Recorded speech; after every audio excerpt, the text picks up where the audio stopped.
Welcome back to the Deep Dive. Today, we're diving into everything Sudan. And you've given us quite a collection of sources. Yeah. We've got reports on the conflict itself, political analysis, even a pretty serious malaria outbreak we'll get to. Wow. Yeah. So, yeah, this is going to be a fascinating deep dive. Yeah, buckle up. We're going to break it all down. That's right. Hopefully you'll walk away with a much clearer picture of what's going on. Absolutely. And maybe even some new insights into, the bigger picture, too. Definitely. And speaking of the bigger picture, the conflict itself seems to be shifting, especially in Al Jazeera state. Okay. Our sources are saying the Sudanese army and their allies are gaining ground. Yeah, that's right. We're seeing reports of them retaking some key areas like Al-Qura and the West Sennar sugar factory. A sugar factory. Yeah. That seems like an odd place to be fighting over. Well, you see, in a conflict, even industrial sites can become really strategic. So in this case, the sugar factory not only offers, some cover, some potential defensive positions, but it's also on a key supply route.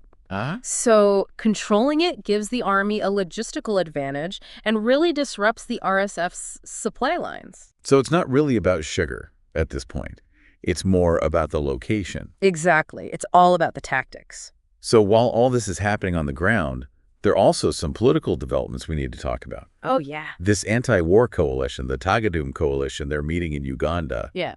And it sounds like things are getting a little tense. Yeah, our sources indicate there's a major debate going on about whether or not to form a government in exile. Some factions see it as a necessary step, to gain recognition, legitimacy. Sure. While others think it'll just cause more division. That makes sense. What are some of the practical challenges of actually setting up a government in exile? Well, you're basically trying to govern a country from outside its borders. Right. So that raises all sorts of questions about, how do you maintain authority? How do you actually deliver services to people? Yeah. How do you even engage with the international community? Exactly. And not to mention the potential for even more division, within the exiled government itself. Right. If they can't even agree on whether to be a government in exile, how are they going to agree on anything else? Yeah, that's the big question, right? And it just highlights how deep the divisions run within the opposition.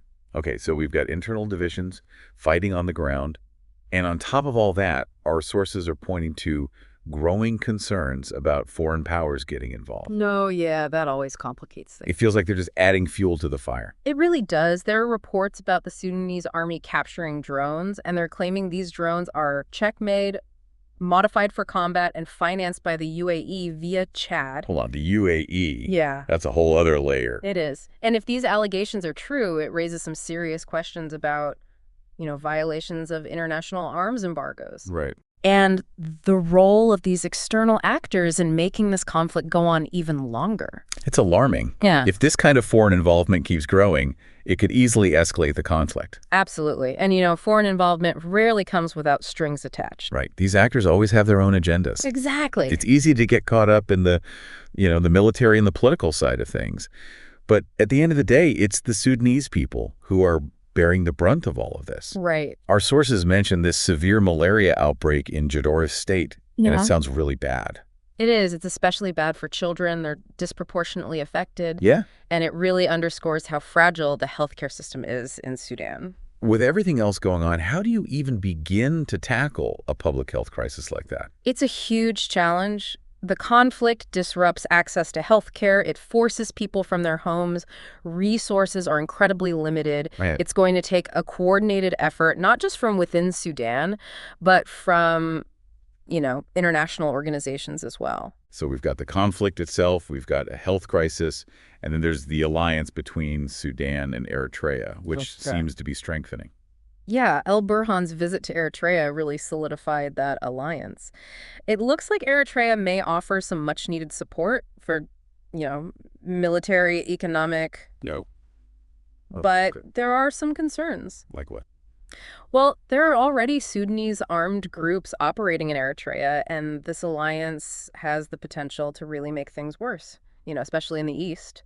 Okay, so just to recap, we've got military gains and losses, we've got political maneuvering, allegations of foreign involvement, a health crisis, and now an alliance with Eritrea that could have some pretty serious consequences. Yeah, it's a lot to keep track of. It really is. Even for those of us who, try to follow this stuff closely. Absolutely. But by understanding how these pieces fit together, we can at least start to make sense of what's going on in Sudan. We'll be back after a quick word from our sponsors to delve a bit deeper into some of these issues. And we're back. And I gotta say, diving into all these sources really highlights just how much is at stake in the East. Yeah. It just feels so volatile right now. Yeah, it really does. It's like a tinderbox waiting to ignite. And a lot of that has to do with all these armed groups operating there. Okay. It's not just about the main players, We're talking about a whole mix of factions, some allied with the army, some neutral, and all with their own agendas. It's a lot to keep track of. Can you break it down for us? Who are these groups and why are they so important in all of this? Okay, well, to keep things simple, we can kind of group them into a few main types. Yeah. You've got rebel groups who've been fighting the government for years, often over issues of autonomy, resource control. Okay. Then you've got militias that tend to be more localized, often organized along ethnic or tribal lines. Wow. And then you have elements of the Sudanese army itself that have splintered off or operate kind of independently. So it's not as straightforward as just two sides fighting each other. No, not at all. And now we're adding Eritrea to this mix, which has been supporting some of these groups for years. So with this strengthened alliance between Sudan and Eritrea, things could really spiral out of control. That's definitely a concern. It's not just about the violence escalating between these groups, but also the risk of it turning into a wider conflict, along ethnic or tribal lines. Right. That could pull in communities from both sides of the border, making it even harder to contain. Our sources mention that possibility of a tribal war, and it's really frightening. It is, and it highlights something we need to keep in mind. This isn't just a conflict between two organized armies. It's way more complicated than that. There are so many factors involved, and it could easily ignite historical tensions and deep-seated grievances. So how does the location of Eastern Sudan factor into all of this? Well, Eastern Sudan isn't just strategically important within Sudan itself. It's also a key region for the wider international community. Okay, how so? Well, it's home to some really crucial Red Sea ports. Those ports play a big role in global trade and shipping. And then you've got the natural resources, gold, oil, you name it. So the stakes are even higher than we initially thought. Yeah, they are. It's not just about Sudan and Eritrea anymore. It's about global powers and their interests in the region. Right, so how much of this conflict is about internal power struggles versus control of these resources? That's the million-dollar question, isn't it? And with all this foreign involvement, it gets harder and harder to figure out everyone's true motivations. Okay, so we've got internal struggles, external interests, and a whole web of armed groups operating in a strategically important region. Yeah, and unfortunately, it's Sudanese people who are caught in the middle of all this. I was really struck by those reports about the malaria outbreak in Gideref. Yeah. It's just a reminder of the suffering that ordinary Sudanese civilians are going through. Absolutely. And as we said earlier, it really highlights just how strained the healthcare system is. So with all of this going on, is there even a path towards peace? That's the question everyone's asking, and it's a tough one. The situation is so complex, and a peaceful resolution feels further and further away. What are the biggest obstacles to peace then? What needs to happen to even get to the negotiating table? Well, first you have to deal with the deep divisions within the opposition itself. Okay. It's hard for them to present a united front when they can't even agree on basic things. You've got external actors meddling, pursuing their own interests, often working against any kind of peace efforts. Right. And then you've got the escalating violence in the East, which could destabilize the whole region. So even if the main players wanted to negotiate, it sounds like there are so many other factors that could derail the process. Exactly. And peace isn't just about, signing an agreement. It's about getting to the root of the conflict, building trust between communities, creating a framework for governance and security that can actually last. That sounds like a massive undertaking. It is. It'll take a lot of work from all sides. So what can the international community do? Can they help facilitate peace or at least try to lessen the humanitarian crisis? Yeah, they definitely have a crucial role to play. First and foremost, there needs to be a real effort to de-escalate the violence. Okay. That means putting pressure on all sides to respect ceasefires, engage in dialogue, and really commit to finding a political solution. But with all the mistrust and competing interests involved, is that even realistic? It's a long shot for sure. But history tells us that even in the most difficult conflicts, dialogue is always the first step. Right. And it's something the international community can and should be pushing for. So besides that push for dialogue, What else can they do about the humanitarian crisis? There needs to be a major humanitarian response to meet the urgent needs of the Sudanese people. Right. We're talking about providing medical aid, food, clean water, shelter for those displaced by the fighting. Right. And supporting efforts to contain the spread of diseases like malaria. So it's not just about getting everyone to the table. It's about offering immediate help to those who are suffering and trying to create a more stable future for everyone. Exactly. And remember, humanitarian aid isn't just charity. It's an investment in the long-term well-being of Sudan and preventing things from getting even worse. It's a complex and challenging situation with no easy answers.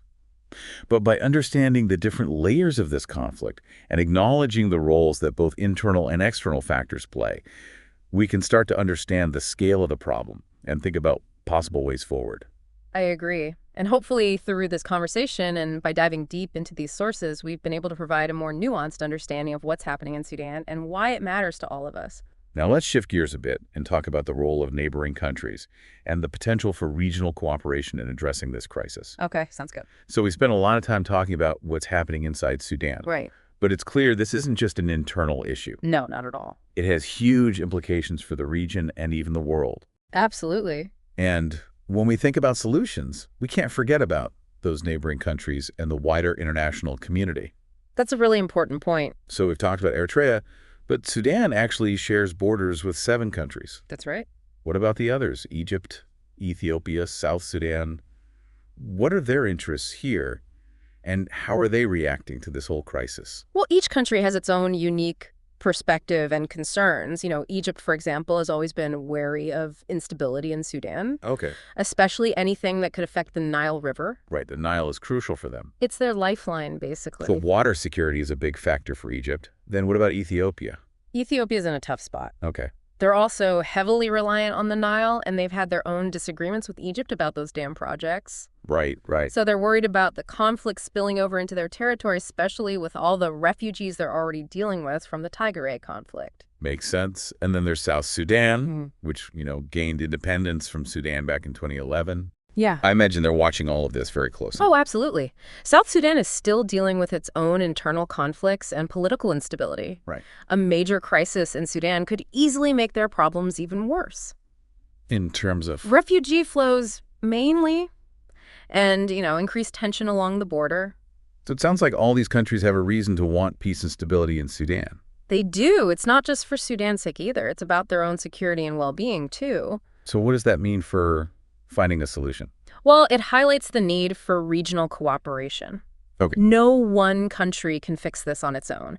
It has to be a joint effort, working together to encourage dialogue, provide humanitarian assistance, and address those root causes of the conflict. So you're saying if these countries can put their differences aside and work together, Yeah. they might actually have enough influence to push for a peaceful outcome. Exactly. And it's not just about governments working together, either civil society organizations, regional bodies like the African Union, even individual citizens. Everyone has a role to play. So we've covered a lot of ground today. We started with the military situation on the ground. Right. Talked about political alliances, the risks of foreign interference, the health crisis, the role of regional and international actors. We've been through a lot. It's a lot to take in. It is. And the situation is incredibly complex, constantly changing. There are no easy answers. But what I'm taking away from all this is that even though things look really bad in Sudan, Yeah. there's still hope. There are people and organizations working really hard to help to ease the suffering, to find a way out of this mess. I agree. And even though the news always seems to focus on the violence and the political stuff, Yeah. there are also stories of people being incredibly resilient communities, helping each other, people putting themselves at risk to help those in need. Those are the stories we need to hear more about. Exactly. They remind us that even in the worst situations, there's still humanity and there's still hope. And maybe by understanding this conflict better and engaging with it, in a thoughtful way, we can all play a part in creating a more peaceful future for Sudan. Well said. I couldn't agree more. Thanks for joining us on this deep dive into Sudan. It's been a pleasure. We encourage you to keep learning and stay informed and think about how you can help support peace and stability in the region. Absolutely. Thanks for listening, and we'll see you next time on the Deep Dive Away.